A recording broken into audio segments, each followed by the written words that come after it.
Well, ladies and gentlemen, it's going to be a very interesting day to say the least. Bitcoin is at a very critical level. And in this live stream, I'm going to explain what you've got to be wary of as we head into the day's events. Now, today, we don't really have anything to worry about in terms of news announcements. No, it's just a pretty empty day on the calendar. But Trump is having a cabinet meeting at 11 a.m. Eastern Standard. We know what those cabinet meetings are about. Things on tariffs, the one big beautiful bill. He's best going to turn around and say, hey, man, we're going to increase the debt ceiling again. So, yeah, that's happy days. Just consume as much debt as you want. I mean, we don't have any inflation. We got wages that are doing great. Labor market is perfect. Like, let's just pile it all on and just print. Anyways. By 11 o'clock this morning, Eastern Standard Time, we're going to have a good idea as to whether or not U.S. equities have really taken on the idea that Trump and his deadline extension is actually giving investors the idea that there's going to be some form of negotiation with the tariffs. You see, we've been getting all sorts of information about the tariffs. He's been going on at China. Don't know what's going on over there, to be honest with you. You've had the latest ones from last night where he had those 12 letters sent out to prime ministers and presidents around the world. And he's been saying to them, look, if you do anything, we're going to slap 36% tariffs. 36% on tariff goods. And then anything you decide to add on top, we'll just add it to whatever it is we're charging you. He did that across 12 letters and pretty much set the tone that Trump is here to do business. So those 12 letters were in essence an invitation to negotiate. That's what they are. That's why equities are starting to move up. That's why you've seen a little bit of flavor across cryptocurrency across the board. Now, what we're going to do in this live stream, we're going to break down what happened last night because it is very important. But more importantly, we're going to highlight the key level on Bitcoin because we are pretty much sandwiched in between a zone where Bitcoin can either make the move to the upside or get a little bit cheaper. That's what you want, yeah? Do you want to buy an expensive Bitcoin or do you want to buy a cheap Bitcoin? Cast your votes. I really want to know if you guys want an expensive Bitcoin. Because if you do, wait till the all-time high is hit and that will be a perfect opportunity for you to buy it. Equally, it'll be a great opportunity for someone to sell it. And what side do you want to be on? Let's get with the program, ladies and gentlemen. Here we go. So in front of you is Trump's calendar. It says here, the president participates in a cabinet meeting. So White House press pool is going to be there. And of course, questions are going to be asked. Where are we at with the tariffs? What's the story with Iran? What's happening with your meeting with Israel? What's the story over there? So we've got to be paying close attention to what Trump reveals in this cabinet meeting. And the markets will be a little bit on edge as to what he could be revealing. So please today, ladies and gentlemen, 11 a.m. Eastern Standard, just be careful with your trades. Those of you have been watching the conversation right now about someone on leverage, just be very careful when you are using leverage in these environments, especially when the good old orange boy is starting to have a conversation. To get it all started off, it's pretty much summarizing the story. Trump is buying time for the marketplace, or in essence, the market is thinking that it's now an opportunity for them to either take on risk and just try and navigate the marketplace just so that they can generate the one key thing that all investment funds look for, all investors look for, which is yield. Going into the article, it does talk about the idea of the Eurozone, and that's really the main thing right now. What's the deal with the Eurozone? It says here, ongoing talks with the European Union are likely to draw particular attention. It says the bloc is seeking to finalize a preliminary agreement this week that would lock in a 10% tariff. Now, if Trump is all good with the 10% tariff on the euro, then happy days. We've got ourselves, realistically, the main nation that a deal needs to be set with. Why? Well, first things first, the euro makes up 56% of the dollar dominance. So if the euro goes up, your dollar is going down. And that's really going to frustrate Donald Trump, especially with the interest rates still being so high. Speaking of interest rates, ladies and gentlemen, did anyone witness what happened last night? The Reserve Bank of Australia has pretty much kept their interest rates on hold, which was a surprise move. And they had suggested that they are getting into what is an easing cycle. When an easing cycle comes into play, which is what Donald Trump wants the Federal Reserve to do, it means that the government or the Reserve is actually going to release liquidity, or in other words, make it easier for people to start borrowing money. And when people start borrowing money, it then starts an expansionary phase in the marketplace, or should I say, the economy. Now, this is great news for anyone in Australia because it gives people the scope that interest rates are going to come down and money is going to be easily accessible. Going into the charts themselves, just to put this into perspective, there is a positive correlation between between Aussie yen and the NASDAQ. So if we just look at it like this and add the NASDAQ to this chart, you'll come to understand that what's going on right now is a carry trade. So in front of you, you can see Aussie yen on the candlesticks, and this is the NASDAQ. I'd say about 75 to 85% of the time, the NASDAQ has a positive correlation to the Aussie. Why? Because the Aussie yen is a carry trade. That means investors will either borrow yen or dollar and then convert that over to Australian dollar, which will then effectively be the higher yielding asset so that they can use that to go and buy themselves stock, whether it is in the US, regardless. You can see here that when Aussie yen is moving up, so is the stock market. But what we've seen is this.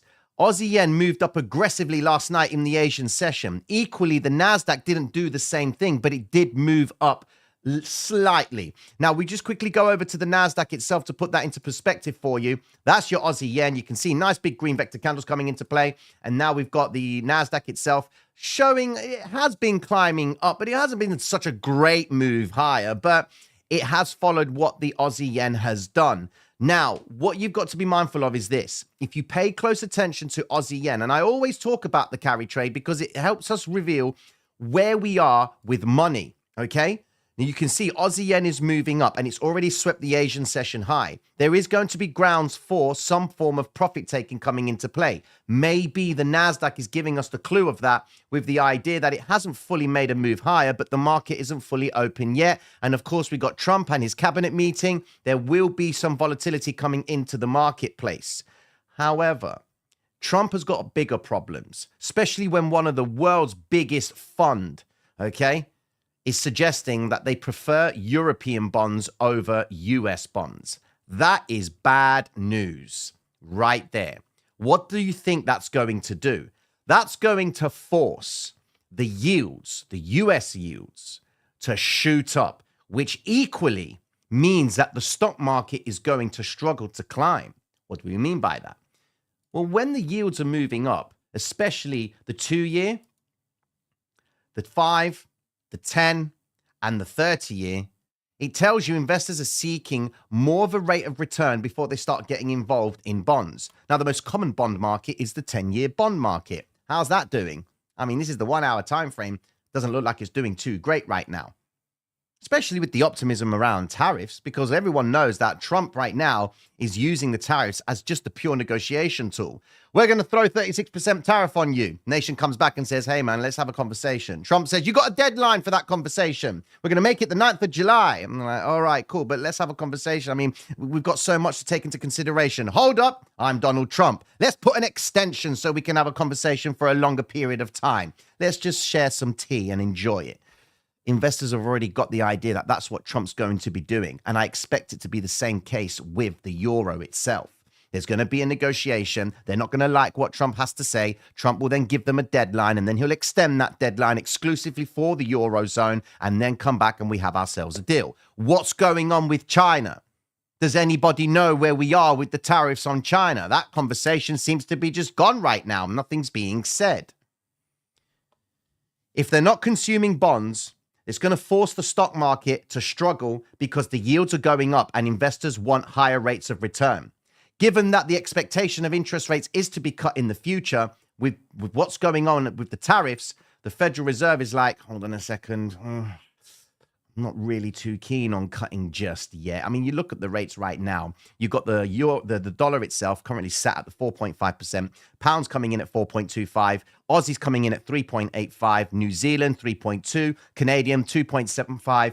Eurozone 2.15. And the Japanese yen less than 0.5%. Where do you think it's cheap to get money? Of course it's in the euro. Of course it's in the yen. The Swiss franc. Go and grab as much money as you can from them. They're not even charging anything. But BlackRock saying that kind of puts a bit of pressure on the euro. No, sorry, on the US bond market. These guys, this could be a manipulative move because it could mean that they could get the bonds on the cheap.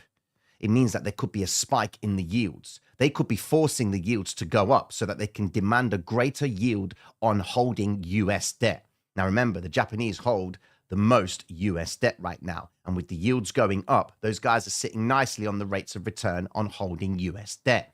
I think this is a little bit of a ploy to really force the yields up. If the yield shoots up, your stock market crashes. BlackRock wants to buy, and they certainly won't be buying at premium prices. That's one thing for sure.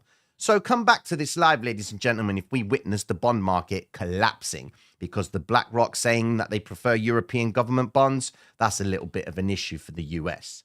Speaking of which, let's go into cryptocurrency.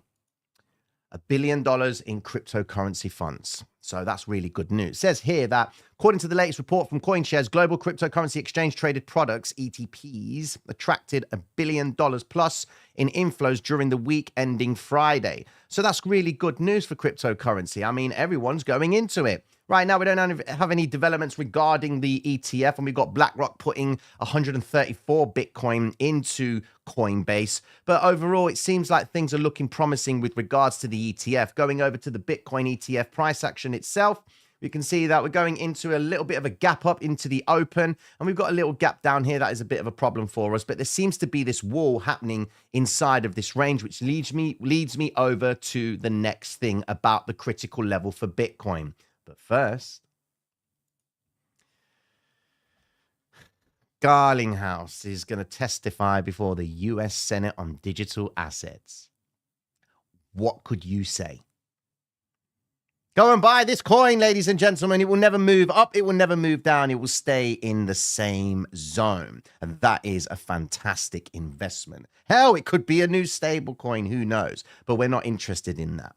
He's going to be speaking to them, and he's going to be testifying on cryptocurrency legislation. And that's what cryptocurrency needs. You've got Circle coming into play right now as a stablecoin issuer that's been listed on the stock market. Happy days. And when you get legislation, you get trust. When you get trust, you get belief. When you got belief, there's conviction. With conviction comes money. And with money coming into a stock, value goes up. That's all what cryptocurrency needs right now. The ETF is just the start of it. When we start seeing cryptocurrency getting put into action, then that's when we'll start seeing adoption. That's when we start seeing everything flying up in crypto. So stop waiting for an altcoin season. All you're waiting for in principle is just cryptocurrency endorsement. The second the US government starts buying Bitcoin, that's it. Everything will shoot up in cryptocurrency. So just be patient.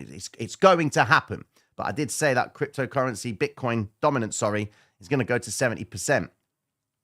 I just think we're going to come out from the altcoin Bitcoin season. I think Bitcoin goes up, everything goes up, and the reason for it. That's the key thing.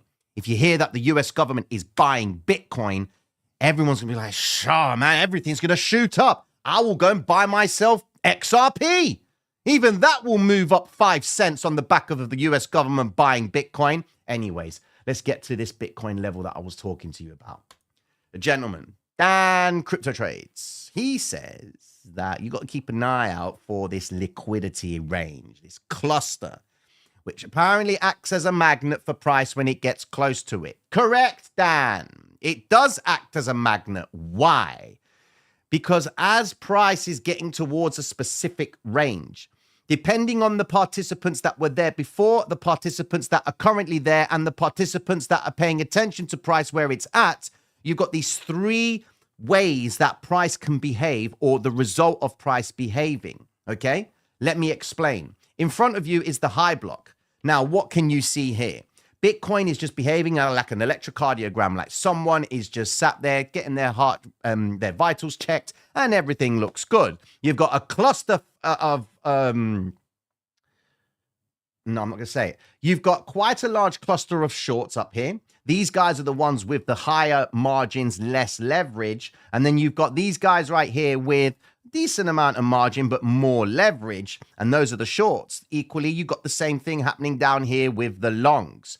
And what this gentleman is suggesting over here is whatever happens, there's going to be a pretty big move soon. Now, stick with me when I explain to you this level.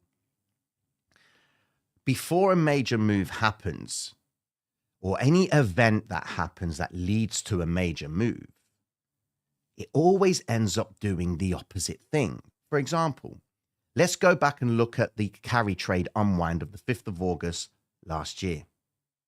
When the Japanese had declared they were going to increase their interest rates, oh my God, what happened? The stock market collapsed. Everything dropped. The dollar shot up. Okay? Sorry, the dollar just collapsed, sorry. And the yen shot up. What happened? On the 5th of August, they declared that they were increasing the interest rates. Actually, it was the 31st of July, and the market had to wait a little bit for the weekend. And then Monday opened, slump. But then that started the bull run, and everything shot up.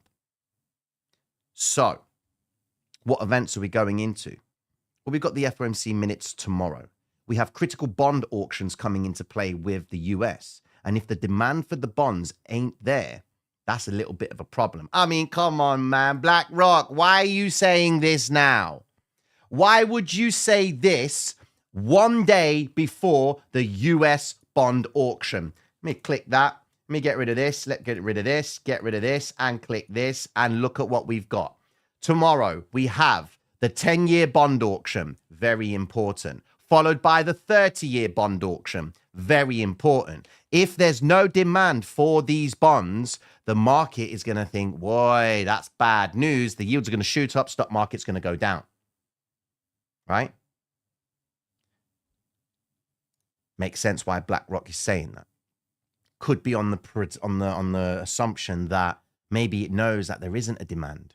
Maybe they're one of the participants that ain't going to be playing the demand of the bond auction. Maybe they're trying to rig it. I'm not trying to come with no conspiracy, but I'm just saying. Okay? Let's get to this Bitcoin level. In front of you, you've got Bitcoin stalling, and it has stalled quite significantly around these all-time highs. You're making lower highs in essence, but you're flat. Now, what we need to see for the favor of price going up, it has to come down. Worry when it goes up because it looks too good to be true. By the mechanics of how orders work in the marketplace, it's so important for Bitcoin to come down to go up. 5th of August, what did Bitcoin do? Carry trade unwind, market got scared, volatility index shot up to around the 31 level. When it's high, you buy. Okay? We look at all the events, tariffs, Trump in his cabinet meeting, FOMC minutes tomorrow, bond auction, unemployment claims, any other news regarding what's going on in the world, tensions overseas. We're looking for an event this high right here with Bitcoin, okay? If it hasn't taken the all-time high, man, we had all that optimistic news about the trade talks. Is Bitcoin leading us to believe that it's priced that in already? Now, if Bitcoin can break out from this range and continue higher, absolutely wonderful. Then the logic would say that this move right here would have been the move to send it further. But I believe that depending on what is being said over the next couple of days, especially with Trump and his little meeting at 11 a.m., whatever he says in that cabinet room is going to move the market. But for the favor of Bitcoin going higher, it must go up, which is consistent with what this gentleman is saying, that there's going to be a 5% move pretty soon, either up or down. But whichever one it gets close to is going to be the one that actually triggers the move. So let's just look at the order flow for a split second and understand where we are with it. Look at this concentration of buying and selling. Now, me personally, I want Bitcoin to shoot up as much as it can. But what I'm giving you is an overview. Like if you were just looking at Bitcoin from a bird's eye view, you'd be like, whoa, yeah, like what's going on? What's that over there? Like, why is he buying? Or why are they selling? I'm going to wait for that. I've got news announcements coming out soon. I better sit tight. In front of you, you can see these green little plots right here. These are bids. Now, we got a bit of an issue. Yesterday, there was a big order for about, 32. Whoa, that 32 million got cleaned. But at 107,400, there's another 35 million there, but only 57% of it has been transacted on. Okay? Now, just look at what I'm trying to say to you here about where investors' heads are at with Bitcoin. They buy it. Okay? So look at the green. It comes down. They instantly sell it. That's a problem. When they're buying it and then they're selling it and then they come down and buy it again and equally selling it, this is how you know that the bigger players are playing Bitcoin They're just playing Bitcoin up and down. They don't care about all-time highs. They care about movement. You're building your positions on your ETF and you're shorting it and longing it whilst you're doing that in the futures market. Now, hear me out. Bitcoin is not really showing too much of a flavor to the downs. That's just one big order right there at 35 million. It's just one order. We need to see way more orders coming into the book. We got 106,300 with a nice $48 million right there. Why are you planting it there? Go up a little bit more. We got another 5 million, 5.6 right there, 106,555. We're going down. Do we see anything else bigger down there? Nothing much at 105. Keep going. Nothing interesting. We've got a little order down here, 11 million at 103. Okay? So let me explain to you the key level. If you look at Bitcoin from the perspective of the hybrid system, you take this red vector candle right here, mark it across. This is the block trade principle, which says that if there is a candlestick, okay, this is a candlestick. This is the high. This is the low. When price, okay, so this is like a bigger candlestick, for example. Price is going to be doing this, up and down, up and down, up and down. And that is hypothetically a red vector candle. So it started to sell off from here and close down here. The logic says that if price comes up to that point, the market's memory is going to get triggered from that range because that's where they started to mark prices down. That means the bids were getting activated. So they were bidding the market. They're buying as it goes down. Okay? Are you with me, ladies and gentlemen? Give me hey ya. Okay? Now, equally, if it comes down here, that means that from that point right there where it closed and price had previously reversed from that point, the market's memory comes into play at that point, the bids would have been satisfied, and then that is where it will hit that zone and reverse away from it. Look at where we are here. Red vector candle. Look in the chart and tell me where the market's memory gets triggered. They came up, started to move off, dropped. Look at that vector candle right there. Dropped. Okay? So you can see that this area here, this area here, this area here, and again, this area and this area seems to be an area of interest that these guys over here like to bid Bitcoin from. Okay? So what I'm saying to you is this. If on the bigger time frame, all right, so this is on the 4-hour time frame, so you've got to give it way more freedom and room for fluctuations. But if price of Bitcoin at this level, and this level here is an area where the bids get activated, that should mean that Bitcoin would be stalled at this point, and it's going to be more geared towards the long liquidations. That could be the 5% move that this gentleman is looking out for. But quite frankly, the market is motivated by macros and news. That's all it is. If Trump says something, market moves up, market moves down. That's not a sustainable market. You want the proof of that? Just go and look at the 10-year, 2-year, and the 5-year yield market. The yields are going up. That's no good. There's no consistency. If the market wasn't engineered on news or anything that Trump says, the yields will be going down, the bonds will be going up, the stock market will be going up, and you would certainly, most certainly have volume above average at the all-time highs. That is not what you have right here, okay? When we look at Bitcoin on the higher time frames and we go to the daily, we can then say to ourselves, okay, then what do I need to see Bitcoin doing? Quite frankly, if those of you are in spot positions of trying to work out what Bitcoin's going to do and whether you should add to Bitcoin, as long as it's on the daily time frame and price is above the 5 and 13 EMA, which is the yellow line and the red line right here, the idea is that Bitcoin is still on the trajectory to the upside. But you've got to appreciate that anything can happen in the marketplace at any moment in time. Trump only needs to say something positive or negative, and the market will react. Equities are reacting to news and sentiment. I wouldn't say it's so much exclusively just technical. We've got a mix where if the news is good about tariffs and we've got an extension, the market won't need to worry about it until that extension date, okay? Because they've got nothing to react to. They don't know where we are with the tariff. It means that a tariff isn't in. An extension means no tariffs until we come to an agreement. So from that point, the market will naturally react and go further up, which then means that these guys over here who are selling, as in smart money, they've still got more room to sell because optimism right here by the retail trader is massive. Dumb money is at an extreme. And every time it hits a wild extreme, the market has got them trapped. But smart money is yet to hit that extreme.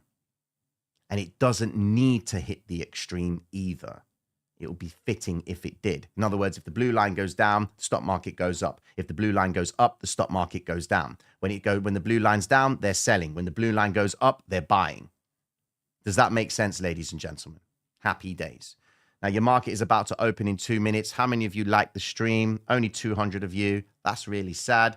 Tino, can you check out? Sir, what's up with Circle? Are we done with the correction?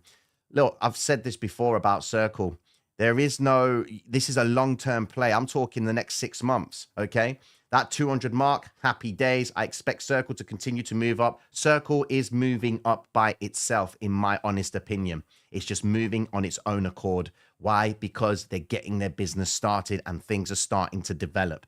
I think once legislation really comes into play with cryptocurrency, Circle is going to explode, in my honest opinion, ladies and gentlemen. Quickly just going over to NVIDIA as well, just to put it into perspective. Yeah, NVIDIA's got no volume at the highs, and that is terrible. We can't have that. We can't have zero volume coming into play at the highs. Even the average of volume is depleting. Look, it's going down. It's not on a rising scale. It's going down. So the average is down. And as price is going up, you've got divergence there, and that's a bit of a problem. We need to see a significant amount of volume coming into NVIDIA to justify investor sentiment, because these guys are trading 206 million shares per day.